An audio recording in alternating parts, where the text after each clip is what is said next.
서울 중구 신세계백화점 본점.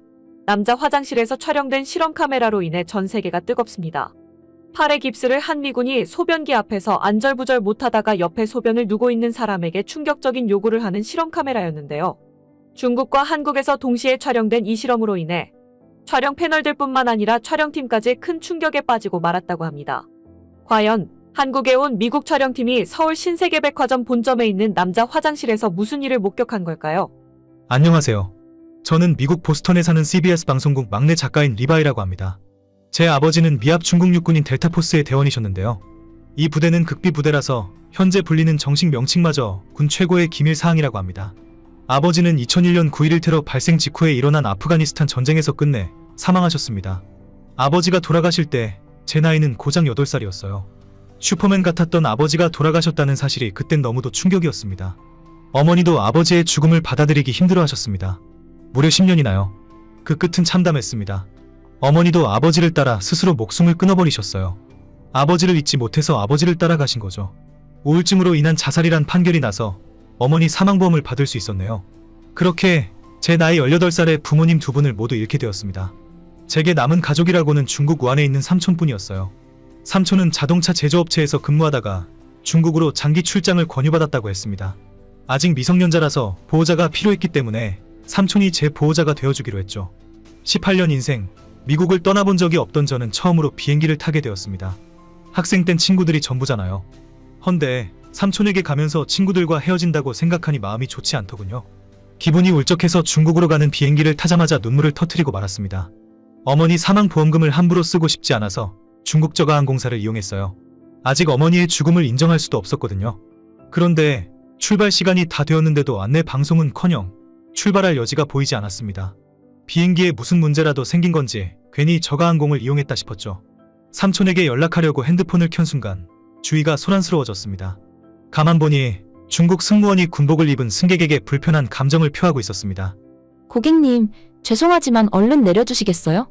지금 고객님 때문에 비행기 출항이 지연되고 있습니다. 도대체 제가 왜 내려야 하는지 이해가 안 되네요. 전 티켓 값을 정당하게 내고 비행기를 탔습니다. 그런데 왜 안 된다는 거죠? 자세히 들어보니 그 군인 때문에 비행기가 출발하지 못하고 있는 것 같았습니다. 그때 승무원의 눈동자가 군인의 하체로 내려가길래 저도 그 군인의 다리를 쳐다보았다가 깜짝 놀랐습니다. 오른쪽 다리에 의족을 차고 있더라고요. 제가 몇 번을 말씀드려요. 비행 중에 위험에 처할 수 있는 승객은 탑승이 불가합니다. 고객님 한 분 때문에 다른 승객까지 피해볼 순 없잖아요. 전 아프가니스탄 전쟁에 참전했던 군인입니다. 그때 불의의 사고로 다리를 잃었어요. 중국에 제 아내와 아이를 보러 가려고 하니 부탁드리겠습니다. 다른 승객에게 피해가 되지 않게 하겠습니다.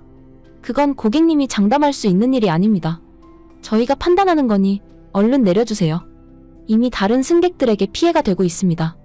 저는 그 군인의 말에 깜짝 놀랐습니다. 아버지와 같은 아프가니스탄 전쟁에 참전한 군인이라는 말을 정확하게 들었거든요. 아버지는 그때 돌아가셨지만 그 군인은 부상이 심했는지 한쪽 다리를 잃었던 겁니다. 중국에 있는 가족을 만나러 간다는 말에도 인상만 쓴 채 내리라고 강요하는 중국 승무원의 태도에 제가 다 화가 나더라고요. 중국 승객들도 그 군인에게 얼른 나가라며 동조하고 있었습니다.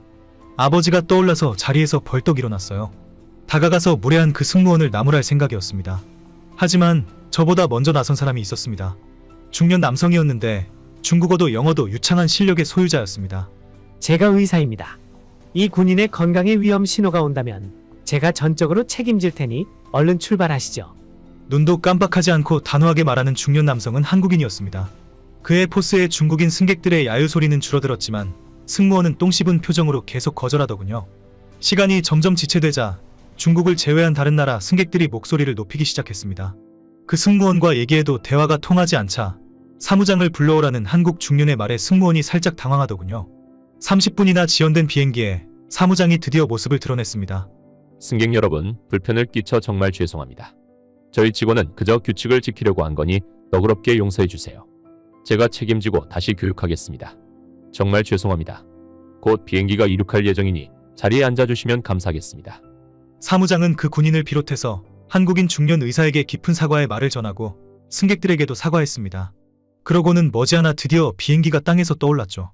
저는 승객 한 분에게 양해를 구해서 그 한국인 중년 옆자리로 옮겼습니다.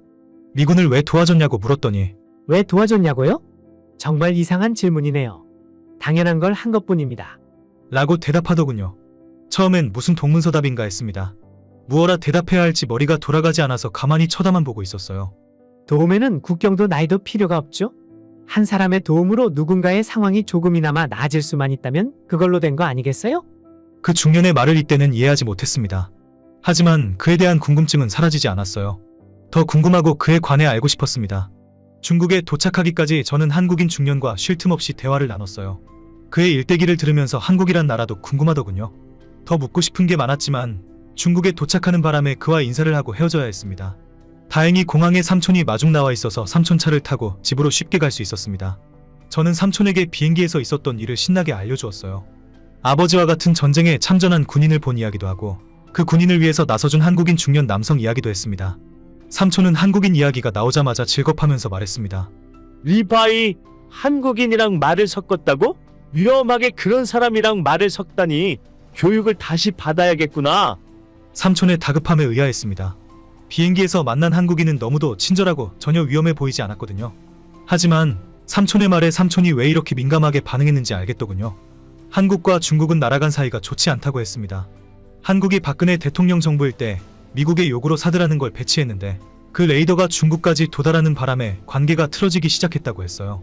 중국 정부에서는 한국 정부의 사드를 배치하면 보복한다고 했지만 미국의 요구를 무시하지 못한 한국 정부는 많은 중국인의 비난을 사게 되었다고 했습니다. 그 결과 중국은 한국에 한한령이라는 제재를 가했고 한국에 중국 관광객 유입이 심하게 줄면서 한국 경제에 불이익이 났던 사건이라고 했습니다. 여기선 절대 한국에 관한 좋은 이야기를 입에 올려선 안 돼. 한국이 먼저 중국의 심기를 건드렸잖아. 학교에 가면 친구들 앞에서 오늘 비행기에서 겪은 일은 일절 꺼내지 마라. 삼촌은 한국과 엮여서는 안 된다고 신신당부했습니다. 솔직히 이해하기 힘들었어요. 고작 그런 일로 나라간의 사이가 좋지 않다니 전쟁이 일어난 것도 아니고 피해본 나라도 없는데 그런 말도 해서는 안 된다는 삼촌의 태도가 벌써부터 불편하게 느껴졌죠. 하지만 중국에서 고등학교에 다니면서 삼촌의 말을 서서히 이해할 수 있었습니다. 같은 반에서 약한 학생들만 골라 괴롭히던 준지라는 학생이 있었는데요. 그가 유난히 괴롭히던 학생이 한 명 있었습니다. 아버지가 중국인이고 어머니가 한국인인 혼혈아였어요. 그 혼혈아 학생의 이름은 원하오였고 한국 이름은 황문호였습니다.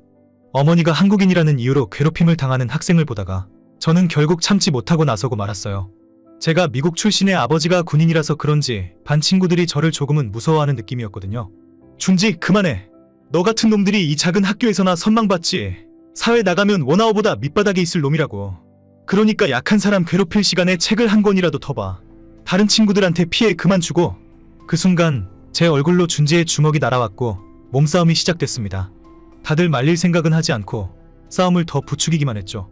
저는 아버지께 어릴 때부터 군인 훈련과 같은 운동을 배운 적이 있습니다. 몸싸움에서 밀려본 적이 없어요. 전학 와서 조용히 지내려고 했는데 먼저 주먹을 날린 준지를 더 이상 봐주는 건 제 자존심이 용납할 수 없었습니다. 그런데 그때 준지가 주머니에서 커터칼을 꺼내더군요.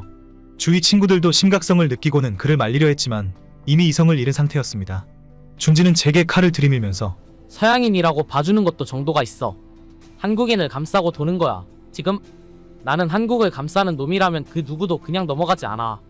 순간 눈앞에 빨간 액체가 튀었고 반 친구들의 비명이 들렸습니다. 뒤늦게 온 선생님을 보고는 그대로 쓰러지고 말았습니다. 눈을 떴을 땐 병원이었어요. 선생님이 삼촌에게 고개 숙이면서 사과하는 모습이 보였습니다. 준지가 휘두른 커터칼이 제 볼을 스쳤다더군요. 조금만 더 깊게 베었으면 얼굴에 큰 흉이 생길 수 있었다고 했습니다. 삼촌은 이 문제를 가볍게 넘기지 않겠다며 학교폭력위원회를 열겠다고 단호하게 말했습니다. 결국 준지는 강제 전학을 가게 되었고 그 후로 졸업까지 학교는 너무도 평화로웠습니다. 졸업식 날 원아오는 제게 감사 인사를 전했고 종종 연락하며 지내다가 그가 한국으로 가면서 연락이 끊기게 됐죠. 저도 취업 준비로 바쁘게 지내느라 그를 까마득하게 잊고 있었습니다. 저는 중국에서 대학을 졸업하고 더는 중국에 있고 싶지 않았어요. 삼촌에게 얘기해서 이제 독립할 나이가 되었으니 부모님의 고향인 미국으로 돌아가겠다고 했습니다. 원래 꿈은 아버지를 따라 군인이 되고 싶었지만 어머니가 너무도 싫어하셔서 포기해야 했어요. 그리고 다시 생긴 꿈은 방송국 PD였습니다. 고등학교 때 원아오가 방송계에서 일하는 게 꿈이라고 했었거든요. 저도 그 친구의 말에 방송국 일에 흥미가 생겼고 고등학교 3학년 땐 함께 방송부도 하면서 꿈을 키워나갔습니다. 덕분에 미국 CBS 방송국에 합격할 수 있었어요. 혹시 문득문득 떠오르는 문호를 다시 만날 수 있지도 않을까 하는 기대도 있었습니다. 이맘때 문호에게 연락한 적이 있었는데 번호가 바뀌었는지 모르는 여자가 받더라고요. 꼭 한번 다시 보고 싶은 친구라 취업하고 나서 많이 생각났던 것 같습니다. 제가 담당하는 프로그램은 총 4개였습니다. 음악 방송 막내로 온갖 장비를 옮기고 예능 프로그램들에서는 새로운 아이디어를 매주 가지고 가야 했습니다. 마지막은 드라마였는데요. 여기서는 제가 딱히 할 부분은 없었어요. 그저 배우들의 잡심부름을 담당해야 했죠. 그러다가 한 예능 프로그램에서 요즘 인기 있는 사회 실험 콘텐츠를 하고 싶다는 얘기가 나왔습니다. 저도 몇 번 본 적이 있어서 무슨 콘텐츠인지는 알고 있었습니다. 다들 장애우, 어린이들을 상대로 하는 사회 실험 콘텐츠를 제시했는데요. 메인 PD는 남들 다 아는 콘텐츠는 재미도 없고 인기를 끌 수 없다며 모두 기각해버렸습니다. 그러다가 저를 콕 집으며 의견을 내보라고 해서 제게 온 집중이 몰려 있었어요. 순간 머릿속에 아무 생각이 떠오르지 않더군요. 당황해서 얼타고 있자 네가 그럼 그렇지 라는 표정들로 저를 보고 있었습니다. 그때 떠오른 생각에 책상을 탁 치며 말했어요. 군인을 소재로 한 실험 콘텐츠는 어떨까요? 군인이 다쳐서 도움을 요청할 때 두 나라가 어떻게 반응하는지 비교 콘텐츠를 만들어 본다면 조금 더 자극적이고 시청자들의 흥미를 끌 수 있지 않을까요? 메인 PD는 제 의견에 곰곰이 생각하더니 나라는 어디로 하면 좋겠냐고 묻길래 중국과 한국이라고 대답했습니다. 그리고는 제가 어릴 때 겪었던 중국과 한국에 대한 이야기를 들려주었어요. 메인 작가님은 동양인들 이야기는 서양인들의 관심 밖이어서 시청률이 나오지 않을 거라고 했지만 메인 PD가 도전해 볼 만한 가치가 있는 의견이라며 수용해 주었습니다. 그렇게 저는 이 프로그램을 갑자기 떠맡게 되어서 이들과 함께 중국으로 떠났어요. 근 5년 만에 온 중국은 낯설면서도 익숙한 분위기였습니다. 챙겨온 군복을 막내인 제가 입고 오른팔에 가짜 깁스를 한 채 길거리로 나갔습니다. 여기저기 돌아다니다가 식당에 들어갔죠. 오른손잡이라서 젓가락질을 하기 힘드니 포크를 달라고 하거나 면을 잘게 썰어서 숟가락으로 퍼먹을 수 있게 해달라는 무리한 요구를 했습니다. 그런데 식당 주인들의 표정이 모두 똑같이 일그러지면서 제 요구를 들어주지 않더군요. 다시 정중하게 부탁하면 짜증을 내거나 음식을 안 팔겠다며 나가라고 내쫓는 식당도 있었습니다. 조금 과장해서 식당 50군데 중 한 군데 정도만 떨떠름하게 가위를 가져다 줄 뿐이었죠. 또 택시를 타서 택시 기사님들께 죄송하지만 제가 지갑과 핸드폰을 잃어버렸는데 터미널까지만 태워주실 수 있으신가요? 부대로 복귀해야 해서 부탁드리겠습니다. 이렇게 정중하게 얘기했음에도 모두 거절당했습니다. 돈이 없는데 내가 어떻게 태워줍니까? 나도 다 벌어먹고 살려고 하는 일인데 나는 터미널이든 어디든 못 태워주니까 뒤차 가서 부탁하세요. 항상 자기 물건 간수는 잘해야지 본인이 잃어버려 놓고 뻔뻔하게 택시 이용할 생각을 해. 이런 정신머리로 어찌 군인이 됐는지. 그쪽 나라에선 아무나 군인으로 뽑아주나 봐. 이렇게 막말하는 택시 기사님도 몇 분 있었습니다. 택시는 식당보다 난이도가 높았던 건지 그 누구도 터미널까지 태워주겠다는 기사님이 없었어요. 같이 온 방송 작가 선배들은 중국이 그래도 동양국에서 제일 큰 나라인데 이 정도로 인정머리가 없을 줄 몰랐다며 당황해했습니다. 저는 조금 예상하고 있었던 일이라 크게 놀랄 정도는 아니었어요. 물론 예전보다 화려해진 길거리에 조금은 달라졌을 줄 알았는데 그게 아니라 실망만 컸습니다. 선배들은 이런 시민들의 태도라면 충분히 서양인들의 관심을 끌기에 적합하다고 생각했는지 더 어려운 미션을 주더군요. 식당에서 포크도 안 주던 사람들이 그런 힘든 부탁을 들어줄 거란 기대도 없었습니다. 저는 쭈뼛대면서도 선배들의 눈치에 광저우 시내에 있는 공중화장실로 갔습니다. 화장실 소변기 앞에 서서 머뭇거리다가 옆에 있는 중국인에게 제가 팔을 다쳐서 그러는데 혹시 바지 지퍼 좀 내려주실 수 있나요? 이렇게 물었습니다. 그 중국인은 제 질문을 잘못 들었다는 듯이 놀라더니 이상하게 쳐다보며 급하게 화장실 밖으로 나가버렸어요. 다른 중국인들에게 몇 번 시도했지만 모두 같은 반응이었습니다. 수군대면서 저를 험담하고 비웃는 사람들도 있었죠. 이제는 제가 다 민망해서 화장실 밖으로 뛰쳐나와 선배들 곁으로 돌아갔습니다. 이제 한국으로 가서 사회 실험 콘텐츠를 마무리해야 했는데 선배들은 같은 동양이면 비슷할 텐데 그럴 시간에 우리나라 이미지도 살릴 겸 미국에서 나머지 촬영을 하자는 식으로 얘기하더라고요. 저는 우리가 우리나라를 칭찬하고 추앙하는 콘텐츠를 촬영하면 아무도 관심을 갖지 않을 거라고 했어요. 중국과 한국의 사이가 좋지 않으니 그 점을 이용한다면 시청률에도 큰 영향이 갈 것 같다며 설득했습니다. 선배들은 제 말에 설득당해서 다음날 한국으로 갈 수 있었습니다. 이미 기대가 없는 선배들은 한국에서의 촬영에 입을 다물지 못했어요. 같은 동양이면 시민들 반응도 비슷할 줄 알았는데 전혀 달라서 놀랐다고 했습니다. 식당에서 불편한 손을 먼저 눈치채고 저를 위해 포크를 제가 말도 하기 전에 제공해 주셨고 먹기 힘들어서 그러니 가위 좀 가져다 달라는 말에 부탁도 하지 않았는데도 손수 가위로 제가 먹기 좋게 잘라주셨습니다.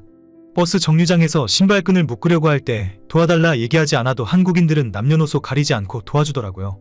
중국과 마찬가지로 택시에서 돈이 없다고 했을 때도 10명 중 9명은 도와주셨습니다. 아이고, 주한미군인가 보네. 나도 군대 갔다 온 사람인데 부대는 들어가야죠. 우리 아들 생각이 나서 그러는 거야. 만약 우리 아들이 이런 상황이었다면 다른 사람도 똑같이 도와줬을 거요. 터미널까지 얼마 안 하니까 부담 갖지 말고 타. 부대 못 가면 큰일인데. 나도 다 알아. 군대 갔다 와 본 사람이니까. 한국 택시 운전 기사님들의 대답에 울컥해서 눈물을 쏟을 뻔했습니다. 아무리 내 자식 같고 군대를 다녀왔다고 해도 다른 인종의 군인까지 이해해 줄 줄은 정말 몰랐거든요. 그리고 대망의 화장실 지퍼 상황을 연출하기 위해 서울 지하철 4호선 회원역 7번 출구 근처에 있는 신세계백화점 본점으로 갔습니다. 백화점 내에 있는 화장실로 가서 소변기 앞에 서 있었죠. 가짜 깁스한 팔로 불편한 행동을 취하자 한 한국인 남성이 다가왔는데요. 갑자기 제 주머니로 손을 넣길래 지갑을 훔쳐가려는 줄 알고 깜짝 놀랐습니다. 저도 모르게 뒷걸음질 치면서 무슨 짓이냐고 화를 냈어요. 근처에서 일행이 아닌 척하던 선배도 놀라서 다가왔죠. 주위의 사람들이 힐끔대면서 쳐다보자 그 한국인 남성이 당황했는지 손사래를 쳤습니다. 고등학교 때 봤던 문호와는 다른 한국인의 모습에 더 큰 실망감이 느껴졌죠. 그런데 그 한국인 남성은 유창한 영어 실력으로 차분하게 자신의 억울함을 호소했는데요. 알고 보니까 주머니에 손을 넣으려 한 게 아닌 절 도와주려고 손을 뻗은 것이었습니다. 제게 도와드릴까요? 하고 얘기하려던 순간 제가 뒷걸음질치며 화를 냈다더라고요. 선배가 먼저 그 한국인에게 고개 숙이며 사과하고 저도 사과했습니다. 지하철 화장실에 가서도 시도했지만 백화점에서 본 그 한국인 남성과 마찬가지였어요. 제가 도와달라고 해도 0.1초의 고민도 없이 바지 지퍼를 내려주었습니다. 같이 화장실에 있던 선배는 감탄을 금치 못했어요.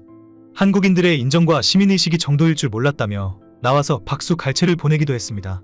한국에서의 저희 숙소는 명동인 웨스틴 조선 호텔이었는데요. 호텔 내에 있는 레스토랑에서 식사하고 방으로 돌아갔습니다.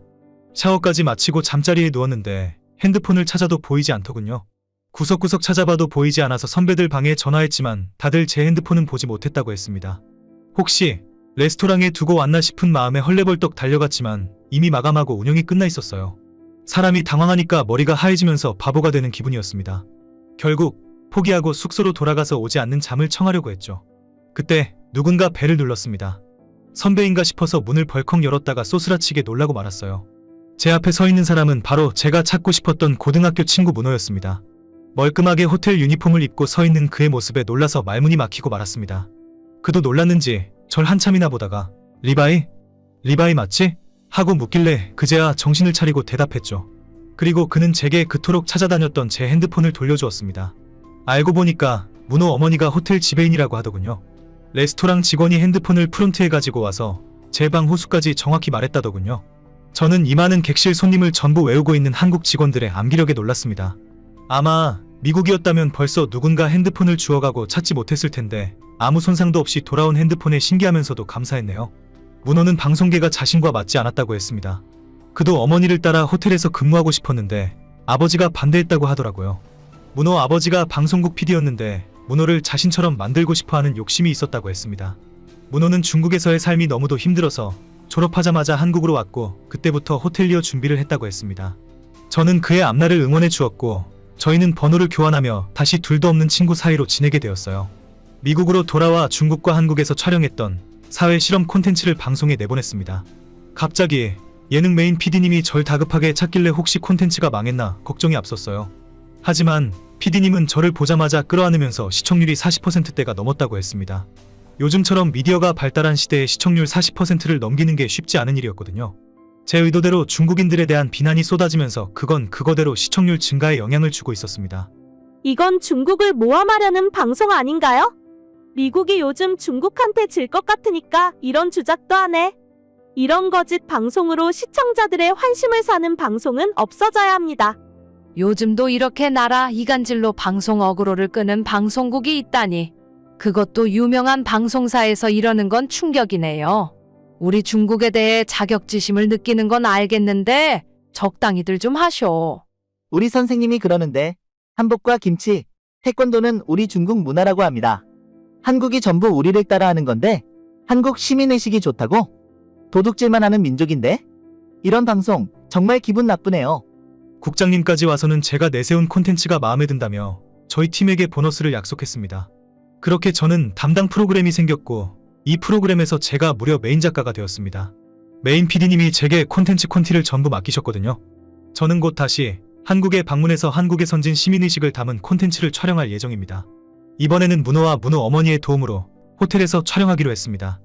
여전히 그와는 절친한 친구로 지내고 있습니다. 여기에 비키니를 입은 여성 선수들이 서울 잠실 한강공원 특설 경기장에서 땀을 흘리며 공을 주고받고 있습니다. 그때 금발의 한 외국인 여성이 괴성을 지르며 수영복을 벗기 시작하는데요. 관중석에 있던 한국인들과 기자들, 경기 관계자들까지 모두 경악한 채 입을 다물지 못합니다. 그녀는 나체로 모래사장을 뒹굴며 자신의 신체를 마구 쓰다듬기도 하고 눈을 뒤집어 까면서 상황을 즐기는 듯 보이는데요. 카메라까지 자신에게 집중하자 기분이 더 좋은지 이상한 소리를 내지르기까지 합니다. 그녀를 지켜보는 그녀의 팀원들과 코치는 경기를 중단하려 하지만 상황은 더욱 나빠지기만 하는데요.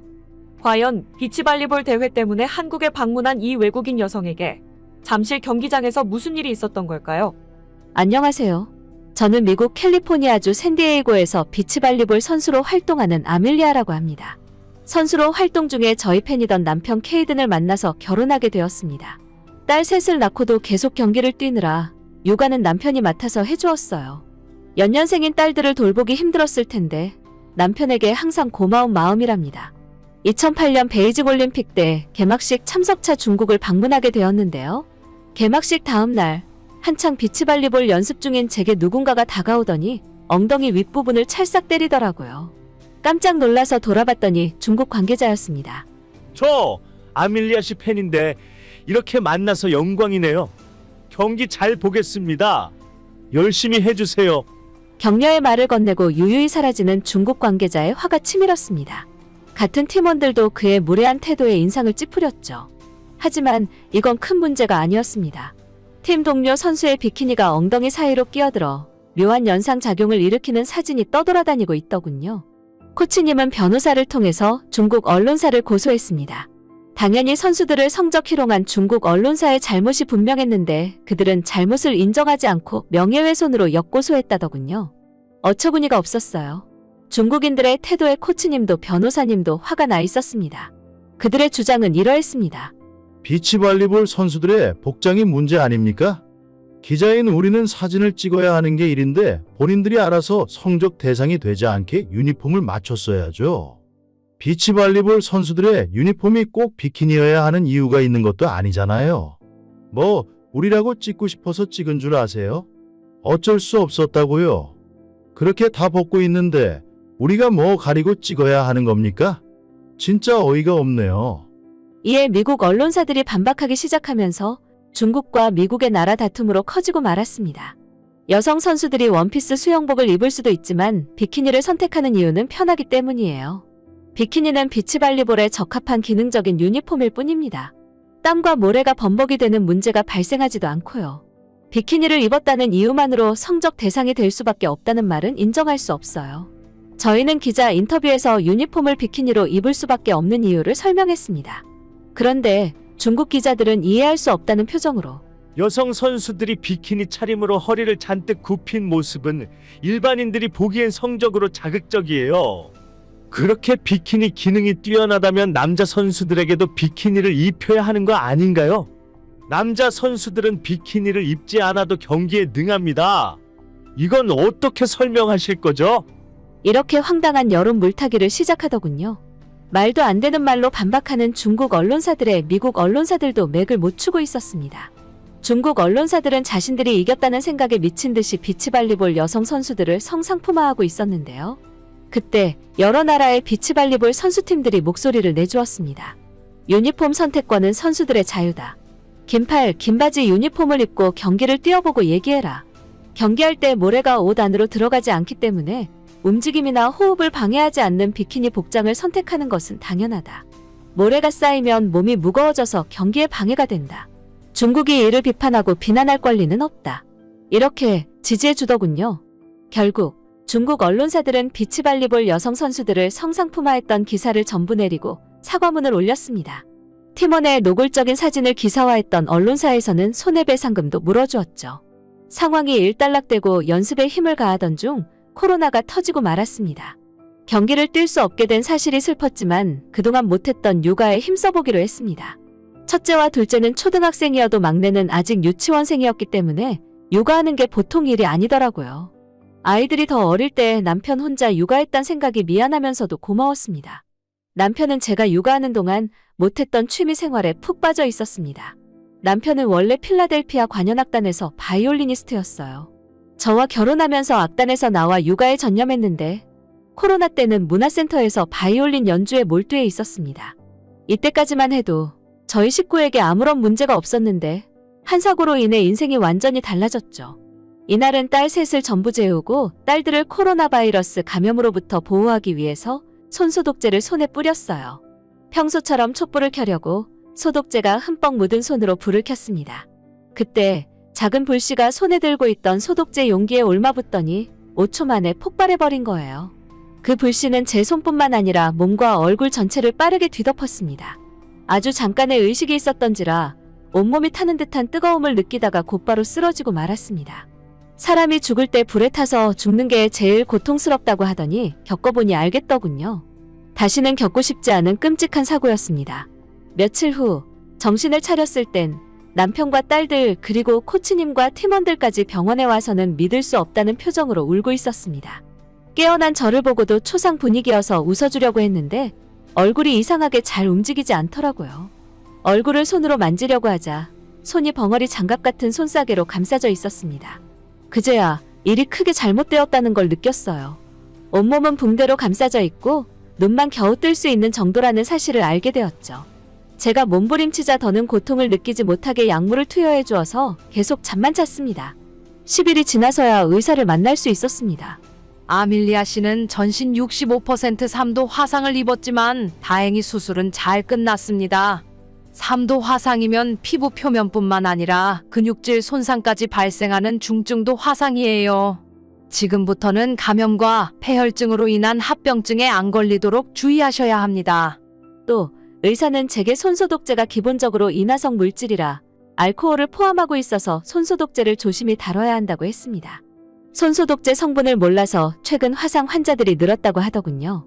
불에 탈 수 있는 소독제 성분과 직사광선이 손소독제 용기를 폭발시킬 수 있으니 일상생활에서 항상 조심해야 한다고도 일렀습니다.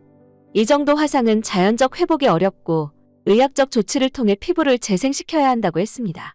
시간도 오래 걸리고 과정도 고통스럽지만 그래도 치료만 받으면 상당 부분 회복이 가능하다고 했어요. 그 말만 철석같이 믿고 있었죠. 이 당시만 해도 화상 부위에는 보호를 위한 드레싱이 덮여 있어서 저희 상태가 어떤지 정확하게 확인이 불가했었거든요.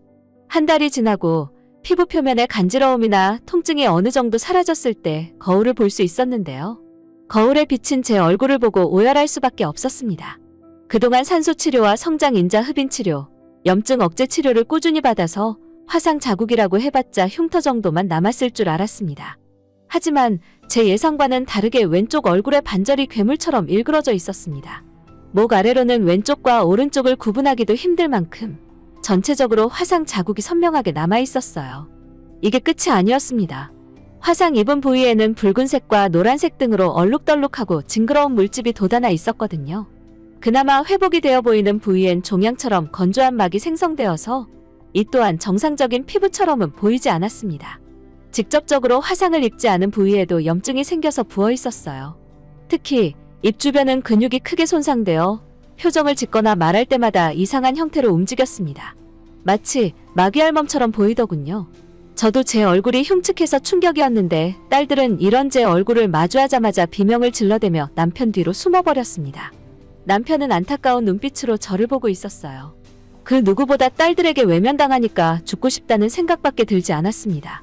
너무 상심하지 마세요.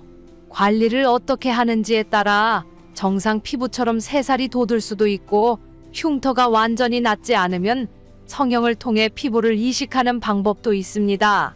아밀리아 씨랑 비슷한 환자들을 제가 많이 봐와서 알아요. 의사의 위로에도 전혀 위안이 되지 않았습니다. 비치발리볼 선수가 제 직업인데 경기를 뛸 수 없게 되었잖아요. 심지어 코치님도 제 상태의 심각성을 느끼고는 팀에서 내보내기로 결정했다며 통보해 왔습니다. 저는 남편에게 딸들이 저를 무서워하니까 당분간 시댁으로 가서 지내라고 했어요. 남편은 혼자 있을 제가 걱정스러워서 가지 않겠다고 했지만 제가 애원하고 부탁했습니다. 딸들에게 더한 두려움을 안겨주고 싶지 않은 엄마 마음이었죠. 하루하루 죽지 못해 살아가며 일상이라고는 병원에서 치료받는 게 전부였습니다. 햇빛에 1분만 서 있어도 피부가 따갑고 건조했습니다. 팔, 다리를 접으면 피부가 찢어지는 고통을 느껴야 했습니다. 2년이 지났을 때야 겨우 긴 옷을 입고 외출이 가능해지더군요. 그때 가족들보다도 먼저 코치님을 찾아갔습니다. 토마스, 부탁해요. 유니폼을 긴 옷으로 바꿔만 준다면 다시 경기를 뛸 수 있어요. 팀에게 피해되는 일은 절대 없게 할게요. 팀원들은 제가 설득할 테니 절 다시 팀원으로 받아주세요. 제 입으로 말하긴 민망하지만 팀 내에서 제 실력은 상위권이었습니다. 그래서 코치님에게 당당히 이런 부탁을 할 수 있었죠. 그 덕에 저는 다시 비치발리볼 선수로 활동할 수 있었습니다. 팀원들은 불편한 비키니를 포기하고 저를 위해 유니폼을 긴 옷으로 교체하기로 약속했습니다. 다시 경기를 뛸 수 있다는 생각에 불안하면서도 한편으로는 매우 설레었습니다. 이 소식을 남편에게 알리자 남편은 제 일처럼 기뻐해 주었어요. 딸들이 저를 보고 싶어 한다고 했지만 아직은 흉측스러운 얼굴이라 딸들 앞에 나설 용기가 없더라고요. 딸들이 무척 보고 싶은 건 저도 매한가지였지만 경기에서 우승 트로피를 받으면 그때 딸들을 만나겠다고 남편에게 전했습니다. 1년 후 서울에서 국제 여자 비치발리볼 대회에 출전하기 위해 저희 팀은 한국으로 떠났습니다. 코치님의 계획으로 훈련 일정보다 일찍 도착해서 서울 은평구에 있는 수국사에 방문했어요. 팀원들의 멘탈 관리를 위해 템플스테이 프로그램을 신청했다고 했습니다. 한국의 템플스테이 프로그램은 2002년 한일 월드컵 때부터 시작했다고 했습니다. 많은 외국인들이 관광하러 왔던 월드컵 기간에 한국은 그들의 문화 중 외국인들에게 보여줄 무언가가 필요했다고 했는데요. 삼국시대 때부터 내려온 한국 불교 문화가 바로 그것이었다고 했습니다. 수국사는 나라를 지키는 사찰이라는 뜻이래요. 일제강점기 때 북한산으로 승병 활동하던 스님이 많았다더군요. 그 승병들을 이끄는 승병장을 총섭이라 불렀는데 그분의 성함은 월초 스님이라고 했습니다. 그가 승병장 활동 중 은평구에 있는 진관사에 들리게 되었는데 지금은 불타서 사라진 옛 정인사의 부처님상이 진관사에 있는 걸 보고는 다시 절을 짓겠다는 소원을 빌었다고 했어요. 그러던 중 어린 시절에 병이 많았던 고종의 아들이자 조선의 마지막 왕인 순종을 위해 기도를 올려달라는 고종의 부탁을 월초 스님이 들어주게 되었다고 합니다. 그 후에 순종이 거짓말처럼 쾌차하게 되자 고종은 월초 스님의 소원을 듣고 개인 사비를 지출해 수국사를 지어주었대요. 한국이라고는 전혀 모르다가 처음 듣게 되는 역사 이야기에 흥미가 절로 이끌렸습니다. 저희는 프로그램 진행을 맡아준 순도 스님을 따라 다음 장소인 지장전으로 향했습니다. 지장전은 지장보살을 모시는 법당이라고 하는데요. 지장보살은 사람들이 다음 생에 더 좋은 삶을 살 수 있게 도와주는 분이라고 했습니다. 이 때문에 지장전의 천장에는 돌아가신 분들의 성함이 쓰인 연꽃이 가득 메워져 있었습니다. 법당에서는 스님이 앞에서 불경을 외우고 코치님과 저를 포함한 팀원들은 눈을 감고 명상의 시간을 가졌어요. 곧 있을 경기를 무탈하게 끝낼 수 있게 우승까지 거머쥘 수 있게 해달라고 보살님께 기도도 올렸습니다. 수국사에서의 1박 2일 동안 몸과 정신을 깨끗하게 해주는 공기와 음식들에 힐링할 수 있었어요. 마치 모든 걸 새롭게 시작할 수 있을 듯한 기분도 들었습니다. 무엇보다 화상 입은 저를 정상인과 다름없이 대해주는 사람들의 반응에 용기를 얻을 수도 있었죠. 흉측해진 저희 겉모습이 전부가 아니라는 스님의 말씀을 새겨듣고 템플스테이 일정을 모두 마치게 되었습니다. 그리고 드디어 경기날이 다가왔습니다. 경기를 위해 잠실 한강공원 특설경기장으로 출전하는 팀들이 전부 모였습니다. 다들 제 흉측한 얼굴을 보고 놀라는 눈치였어요. 그렇게 경기가 시작되었는데 습한 한국 여름 날씨 때문에 땀이 평소보다 많이 흐르면서 유니폼이 전신에 불편하게 들러붙는 겁니다.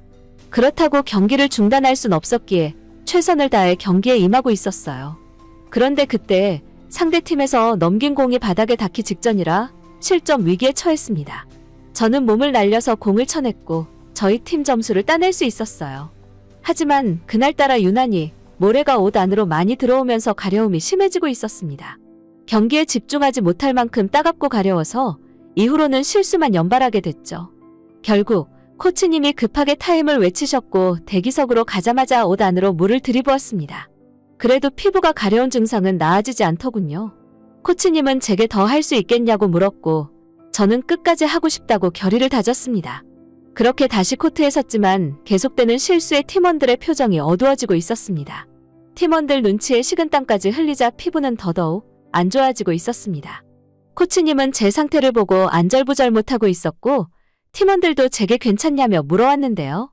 저는 그 누구의 말도 들리지 않았고 어떤 상황도 보이지 않았습니다. 끈적하게 들러붙은 수영복을 마구 뜯어내며 발악했어요. 얼른 옷을 벗고 바다로 뛰어들고 싶은 마음뿐이었습니다. 관중석에 있던 사람들도 심판도 출전팀들도 전부 저를 주목하고 있었지만 신경 쓸 겨를이 없었습니다. 피부를 괴롭히던 유니폼 상의와 하의를 전부 벗어 던지고 말았죠. 옷 때문에 가려웠던 피부를 막 긁으면서 모래사장을 뒹굴기까지 했습니다. 코치님은 선수 보호를 위해 수건을 흔들었고 경기는 잠시 중단될 수밖에 없었습니다. 기자들은 화제거리가 될 만한 저희 행동에 카메라를 들고 달려들기 시작했습니다. 코치님은 비치타월을 들고 와서 저를 가려주었고 팀원들은 소리치면서 기자들을 막아섰어요. 경기장에 있던 구급대원들은 저를 들것에 싣고 대기실로 들어가 응급치료를 해주었습니다. 겨우 정신을 차렸을 때는 이미 경기가 끝나 있었는데요. 다행히 선수 교체로 우리나라가 우승을 차지했지만 제 마음은 편하지 않았습니다. 트로피를 가지고 있는 팀원들을 대기실에서 마주하자마자 눈물을 터뜨리고 말았어요. 그들은 우승을 거머쥐어 괜찮다고 했지만 팀에 엄청난 패를 끼쳤다는 생각에 제 발로 팀을 나가겠다고 했습니다. 코치님은 제 하소연을 한참 듣더니 한국은 의료기술이 좋으니까 함께 병원을 가보는 게 어떻겠냐고 묻더군요. 코치님 동문이 모두 국가대표팀 코치로 활동 중인데 선수들을 데리고 한국에 와서 치료와 재활을 받는 팀들이 많다더라고요. 그만큼 한국 의료기술은 전 세계적으로 유명하다고 했습니다. 미국에서도 성형 상담을 받은 적이 있었어요. 사고 이전에 외모를 절반도 구현하기 힘들다고 해서 실망감만 잔뜩 안았던 기억이 있거든요. 아무래도 웬만한 기술 분야나 산업은 미국이 세계 최고 위치를 차지하고 있으니 한국 의료기술이 좋다고 별 수 있겠나 생각했습니다. 하지만 미국에서 기다리는 딸들을 생각하라는 코치님의 말에 흔들리고 말았어요. 하는 수 없이 코치님을 따라 서울 강남구에 있는 성형외과를 예약하고 방문해 보았습니다. 의외로 병원 내에는 저 같은 외국인 환자가 많더군요. 작아 보이는 병원이었는데도 의사와 코디네이터까지 완벽하게 영어를 구사해서 깜짝 놀랐습니다. 한국 의사는 제 얼굴과 몸에 남은 화상 흉터를 확인하더니 솔직히 말하자면 100% 매끈한 피부로 돌리긴 어려워요. 하지만 피부 색소 침착과 부종으로 인한 수포 자국 그리고 각질화된 부분의 후유증을 완화해서 얼룩덜룩해 보이는 피부 정도로 개선하는 건 충분히 가능할 것 같네요. 이렇게 자신만만하게 말하더군요. 미국에서는 못하는 걸 한국에서는 가능하다니?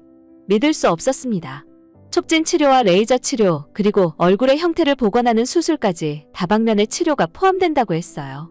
각 분야의 전문의들이 협업해서 전체적인 치료 방향성을 유지해 나가며 진행한다고 상세히 설명해 주었습니다. 촉진 치료는 화상으로 손상된 피부의 신경에 혈액 공급량을 늘려서 피부 세포를 활성화하는 방식이고, 레이저 치료는 흉터 개선과 색소 침착을 완화해주는 시술이라더군요. 또 어디에서도 하지 못하는 선진적인 성형수술까지 제공한다고 했습니다. 그렇게 말만 했다면 치료를 포기했을 텐데 그들은 자신들의 말에 신뢰를 더할 다른 환자의 치료 전과 후의 사진과 영상을 보여주었어요. 저보다 심한 흉터가 있던 환자들도 건강한 모습으로 회복된 모습에 다시금 희망을 품게 되었습니다. 한국의 피부 성형 기술을 찾아보니 세계적으로 주목받는 수준이더라고요. 한국 의사들은 적극적인 치료 계획을 세워 도전적인 특수치료 기술을 활용한다고 해요. 그렇게 축적된 기술력과 임상 결과의 수준이 어마어마하다는 평가가 가득했습니다. 또한 치료의 결과가 완벽하게 나타날 수 있도록 사후 관리까지 제공해 준다더군요. 책임 관리를 제공하는 부분은 미국 병원에서도 찾기 힘든 서비스였습니다. 치료가 제공되는 동안 호텔이라고 해도 부족하지 않을 만큼 안락하면서 고급스러운 개인 공간의 휴식처에서 쉴 수 있었고요. 간호사들도 시간마다 찾아와 통증 관리를 해주었고 영양분이 가득한 식사도 끼니를 빼먹지 않고 챙겨주었습니다. 미국이었다면 더 오래 걸렸을 치료 과정이 한국에서는 단 6개월 만에 끝났는데요. 치료 후 붕대를 풀고 거울 속 저를 마주했을 때 눈물을 흘리지 않을 수 없었습니다. 화상 자국과 수포로 엉망이던 제 피부에 새살이 돋아 더 이상 괴물로 보이지 않았거든요. 저는 한국 의료진들에게 감사 인사를 전하고 병원을 나섰습니다.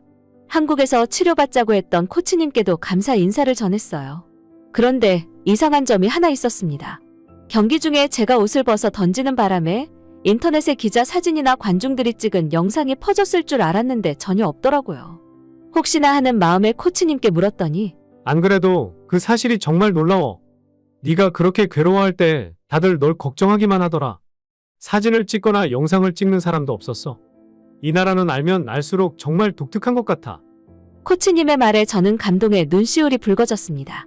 일부러 우리를 성상품화하던 중국인들과는 다른 한국인들의 훌륭한 매너에 가슴속으로 찬사를 보내기도 했네요.